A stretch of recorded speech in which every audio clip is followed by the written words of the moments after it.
Hello दोस्तों, कैसे हो आप सब। आई होप आप सब बहुत ही अच्छे और बहुत ही मजे में होंगे। आज जो हम क्वेश्चन करने वाले हैं that is binary number to decimal number. So आपको कोई भी एक बाइनरी नंबर गिवन होगा, उसको आपको डेसिमल नंबर में कन्वर्ट करना है। जैसे यहाँ पे एक बाइनरी नंबर है 1,000,000,1,000,000, सो उसका डेसिमल नंबर है 136। वैसे ही कोई भी बाइनरी नंबर गिवन होगा, you have to convert it into decimal number. Okay.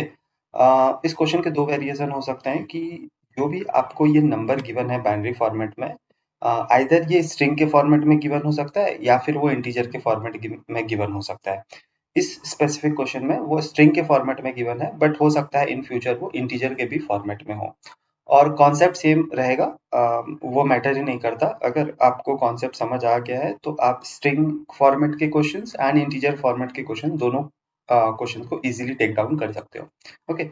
तो यहाँ पे जो एक्स्ट्रा स्पेस है हमें कुछ भी नहीं लेना है और इसकी टाइम कॉम्प्लेक्सिटी ये होनी चाहिए।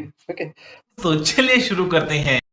सबसे पहले तो हमें ये देखना पड़ेगा कि एक्चुअली हम बाइनरी नंबर को डेसिमल नंबर में कन्वर्ट कैसे करते हैं। अगर आपको ये बेसिक्स नहीं पता तो आप कभी भी उसको कोड फॉर्मेट में तो लिख ही नहीं सकते। कोडिंग करने का सबसे पहला रूल यही है कि आपको उसके बेसिक्स पता होने चाहिए, फिर आपको उसको मशीन को समझाना है। ठीक है। जैसे हमारे पास एक बाइनरी नंबर है 100। इसका डेसिमल नंबर क्या होता है 4। अगर आपको पता होगा तो, नहीं पता तो कोई बात नहीं। हम देखते हैं कि ये बाइनरी नंबर को एक्चुअली हम डेसिमल नंबर में कैसे कन्वर्ट करते हैं। तो जैसे यहाँ पे देखो ये है 0। सो बेसिकली हम क्या करते हैं, ये लास्ट वाले डिजिट को हम कैरी कर लेते हैं, that is 0, and then we will multiply it with 2 to the power 0। जो भी आंसर आएगा उसको हम ऐड करेंगे। ये ये वाले डिजिट को हम उठाएंगे, that is 0, and then multiply by 2 to the power 1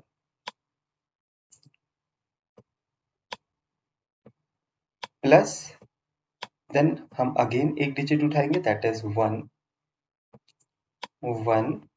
into 2 to the power 2। Okay. So हम देखते हैं 0 into 2 to the power 0 will be 0, this will be also 0, this will be 2 to the power 2 is 4, so 4 into 4 will be 4 into 1 will be 4, so हमारा answer आ जाएगा 4। Okay.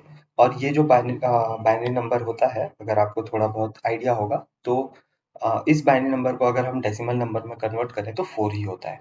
ठीक है। तो बहुत ही simple सा क्वेश्चन है। ओके। यहाँ पे आप एक पैटर्न देख रहे होगे कि सारे एक एक करके हमको डिजिट ले आना है और बेस तो हमेशा सेम है 2, बट जो पावर है वो इंक्रीज होते जा रहा है 0 1 2 एंड फ्यूचर में 3 4 5 ऐसा होता जाएगा। ठीक है। सो बहुत ही सिंपल सा एक इंट्यूशन आपको आ रहा होगा। और एक चीज ध्यान देने वाली बात ये है कि अगर हमारा ये जो डिजिट है 0 है, तो वो तो यार कुछ कंट्रीब्यूट ही नहीं कर रहा है, क्योंकि 0 से हम कितने भी बड़े नंबर को अगर मल्टीप्लाई करते हैं तो आंसर तो 0 ही आएगा। ठीक है। ये पॉइंट को भी ध्यान में रखना। तो इसको हम सॉल्व कर सकते हैं, कैसे कर सकते हैं ये देखते हैं। हम क्या करते हैं ना यार, एक हम रिजल्ट नाम का वेरिएबल ले लेते हैं या फिर आंसर नाम का वेरिएबल ले लेते हैं, जिसमें कि हम हमारे रिजल्ट को स्टोर करते जाएंगे। ठीक है। तो स्टार्टिंग में मैं इसमें 0 रख देता हूँ, बिकॉज स्टार्टिंग में हमारा आंसर 0 है। और एक मैं पावर वेरिएबल लेता हूँ। ये जो देखो, ये जो पावर बढ़ते जा रहा है ना, तो ये तो एक वेरिएबल है, मतलब ये चेंज होते रहेगा, वेरी होते रहेगा। तो इसको स्टार्टिंग में मैं 0 रख देता हूँ। क्यों?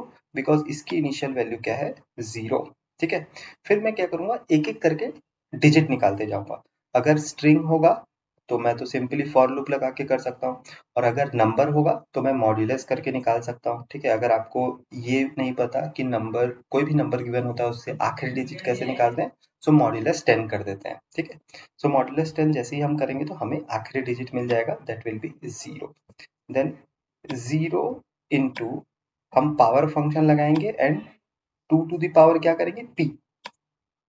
तो 2 टू द पावर क्या होगा, 2 टू द पावर p। तो अभी p क्या है, 0, so 0 into 2 to the power 0 will be 0। और जो भी आंसर आएगा हम क्या करेंगे, हमारे रेस में अपलोड कर देंगे, अपडेट कर देंगे।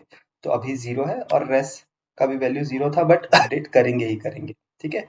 एंड देन हमारा जो p है उसको हम इंक्रीज कर देंगे। अब हमारा p का वैल्यू हो जाएगा 1। अब हमारे p की वैल्यू हो गई 1। अगेन हम यही करेंगे, फिर से हम नेक्स्ट डिजिट को लेंगे, that will be 0, 0 into 2 to the power p। अब p का वैल्यू क्या हो चुका है, 1। 2 to the power 1 will be 2, but यहाँ तो यार 0 है, तो फिर से हमारा आंसर क्या आ जाएगा 0। और जो पिछला रिजल्ट है उसमें हम ऐड कर देंगे, क्योंकि हमारा जो भी आंसर आते जा रहा था हम उसको ऐड करते जा रहे थे ना, यहाँ देख सकते हो धीरे धीरे धीरे धीरे ऐड करते जा रहे थे। अभी हालांकि 0 है तो हमें वो रिजल्ट दिख नहीं रहा है, बट अगर कोई दूसरा नंबर होता तो हमें वो रिजल्ट दिखता। ठीक है, अगेन हमने उसको ऐड कर दिया और 0 ही बन गया, और फिर से हमने p को इंक्रीज कर दिया, दैट बिकम्स 2। फिर से वही करेंगे हम, फिर से हम नेक्स्ट वाले डिजिट को लेंगे, that is 1, so 1 into 2 to the power p। अभी हमारा जो p का वैल्यू क्या है, वो है 2, so 2 to the power 2 will be 4, 4 into 1 will be 4, और जो पुराना रेस है हम उसमें ऐड कर देंगे और हमारा नया रिजल्ट क्या बन जाएगा 4। और यही हमारा आंसर था। जैसे ही हमारा जो नंबर हमने लिया था वो एग्जॉस्ट हो जाएगा, और अगर स्ट्रिंग फॉर्मेट में है तो अगर वो जीरो इंडेक्सिंग तक पहुंच गया तो हम वहीं पे हमारे आंसर को टर्मिनेट कर देंगे और हमारे रिजल्ट में हमको हमारा आंसर मिल जाएगा। इस वाले पार्ट में मैं स्ट्रिंग के लिए कोड करके दिखाऊंगा। मैं चाहूंगा कि आप प्लीज इंटीजर के लिए भी ट्राई करो। इंटीजर में सिंपल सा बस वेरिएशन आएगा कि अगर हमें डिजिट निकालना होता है तो हम मॉड्यूलस करते हैं, और नेक्स्ट टाइम अगर हमें नंबर को छोटा करना होता है तो हम डिवाइड करते हैं। अगर आपको जैसे आप ट्राई करो, और अगर आपको इंटीजर वाला जो पार्ट है उसका कोड नहीं समझ आ रहा है तो मैं उसके लिए भी एक डेडिकेटेड वीडियो बना दूंगा ओनली कोडिंग पार्ट के लिए। तो अभी इस क्वेश्चन के वेरिएशन में हम स्ट्रिंग वाले फॉर्मेट को डील करते हैं। ओके, अभी मजा आएगा ना भिड़ो। ओके, सो हमने क्या किया था यार, एक हमने बनाया था रिजल्ट। ठीक है, तो मैं पहले जावा में कोड कर लेता हूँ, फिर सी प्लस प्लस में कर लूँ, या पहले सी, चलो पहले सी प्लस प्लस में कर लेते हैं, है ना। तो सपोज मैं, हमने क्या बनाया था, एक रिजल्ट बनाया था, और एक हमने क्या बनाया था, एक हमने बनाया था पावर वेरिएबल। एक था हमारा रिजल्ट वेरिएबल जो कि this will store the result, the final result. Okay, this is power or exponent. Okay, ये इंक्रीज होते रहेगा। फिर हम क्या करते हैं, ये तो स्ट्रिंग है, तो अगर हमें स्ट्रिंग के इस वाले पोर्शन, जैसे ये वाला पोर्शन है, यहाँ से धीरे धीरे धीरे धीरे ऐसे ऐसे जाना है, तो ये जो लास्ट वाला पोर्शन है वो क्या है, उसकी इंडेक्स क्या होगी, कैन आई से लेंथ -1, सिंपल। तो हम क्या करते हैं, int I is equal to str dot length -1। Okay, I hope ये तो आपको आता होगा सिंपल, अगर आपको एरे का इंडेक्सिंग पता है तो। और हमें जाना कहाँ तक है, जब तक आई का वैल्यू 0 से बड़ा हो या फिर 0 भी हो। अगर ये वाला वैल्यू है इसको भी तो हमें डील करना है ना, ये वाले इंडेक्स को भी, तो यहाँ तक हम जा सकते हैं। और हम बैकवर्ड जा रहे हैं तो आई माइनस माइनस।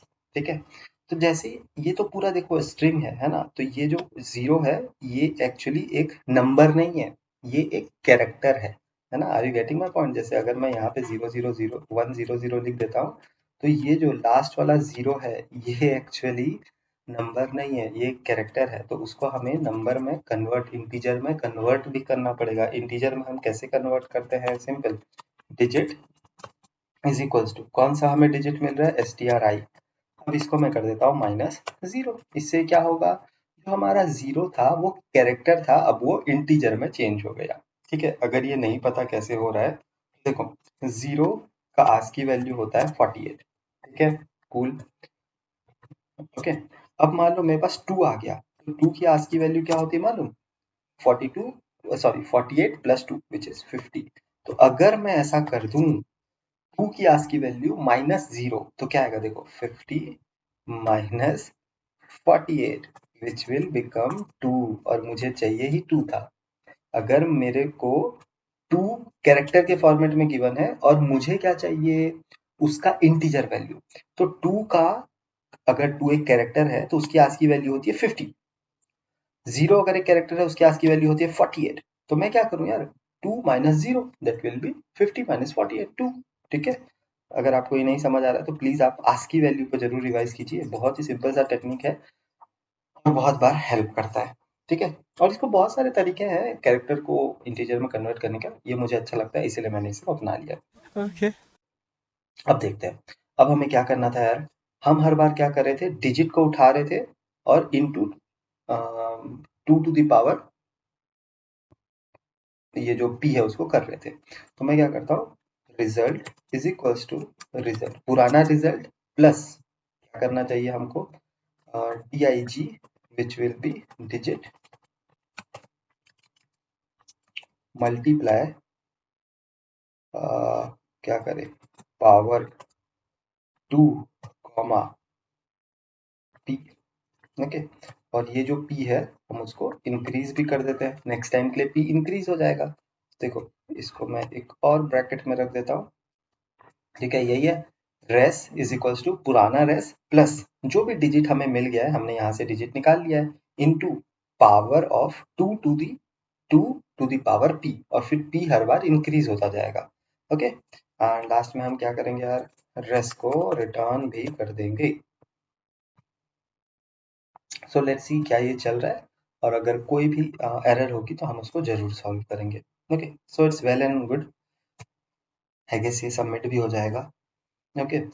बट हम इसमें क्या इम्प्रोवाइज कर सकते हैं, सिंपल सी चीज हम ये इम्प्रोवाइज कर सकते हैं कि यार हमने देखा था कि जहाँ पे भी जीरो होता था वहां पे तो कुछ करने की जरूरत ही नहीं होती थी। जैसे देखो यहाँ पे जैसे ये जीरो है तो ये तो कुछ कंट्रीब्यूट ही नहीं करेगा यार, तो ऐसे नंबर्स को हम निकाल सकते हैं, है ना। तो इफ dig जो हमारा dig अगर 1 है तभी यार ये सब काम करो, वरना छोड़ दो, ठीक है। अगर हमारा जो dig हमने जो नंबर डिजिट निकाला है अगर वो 1 है तभी ये सब झंझट करो, वरना इसके अगर नहीं है तो कोई करने की जरूरत नहीं है, सिंपल, ओके। आई होप ये पॉइंट आपको समझ आ गया होगा। अब एक चीज हम देख सकते हैं कि देखो ये वाला जो पार्ट है ना, ध्यान से देखना, ठीक है। या फिर मैं इसको ऐसा कर लेता हूँ, ऐसा, इसको मैं कमेंट कर दूं, ओके। ये वाला जो पार्ट है मैं इसको ऐसा भी तो लिख सकता हूँ, रेस प्लस इक्वल्स टू, दोनों सेम है, पूरा सेम है, ओके। अब ध्यान से देखना, क्या मैं इसको ऐसा भी कर सकता हूँ, 1 लेफ्ट शिफ्ट, ठीक है। ऐसा भी मैं कर सकता हूँ, ठीक है। चलो एक बार कंपाइल रन करते हैं, ठीक है। आपको विश्वास नहीं हो रहा होगा, मे बी अगर आप अभी तक लेट सपोज आपने अगर बिट वाइज ऑपरेटर्स जो होते हैं वो सब आपने अगर अभी तक नहीं पढ़ा है, बिट मैनिपुलेशन सॉरी, तो थोड़ा बहुत ऐसा लग सकता है, बट मैं पूरा तो नहीं बता सकता यार, थोड़ा सा मैं आपको फील दे सकता हूँ, ठीक है। तो थोड़ा सा मैं बताता हूँ, चलो, ठीक है। तो अभी मैंने क्या लिख दिया है, 1 लेफ्ट शिफ्ट, इसको हम बोलते हैं लेफ्ट शिफ्ट ऑपरेटर, ठीक है। और यहाँ पे p था तो लेट सपोज मैं 2 कर देता हूँ, ठीक है। तो ये किसके इक्विवेलेंट है मालूम, 2 टू द पावर 2 के इक्विवेलेंट है। अब आप बोलोगे यार कैसी बात कर रहे हो, है ना। तो चलो देखो 1 का बाइनरी नंबर क्या होगा, 0 0 0, 31 जीरोस हम लगा सकते हैं और आखिरी में हमारे पास आ जाएगा 1। तो अभी मैं बस इतना ही लिख रहा हूँ। अब लेफ्ट शिफ्ट 2, तो लेफ्ट शिफ्ट 2 का मतलब होता है कि यार ये जो 1 है ना, ये जो यहाँ पे डिजिट है, इसको धक्का मारो लेफ्ट की तरफ, एक धक्का मारेंगे तो यहाँ पहुंच जाएगा, दूसरा धक्का मारेंगे तो यहाँ पहुंच जाएगा। तो अब हमारा नंबर क्या हो जाएगा, 0 1 0 0। और अगर आपको नहीं पता तो ये किसका बाइनरी नंबर होता है मालूम, मतलब सॉरी, ये किसका बाइनरी नंबर है मालूम, 4। और देखो 2 टू द पावर 2 क्या है, 4 ही हुआ ना।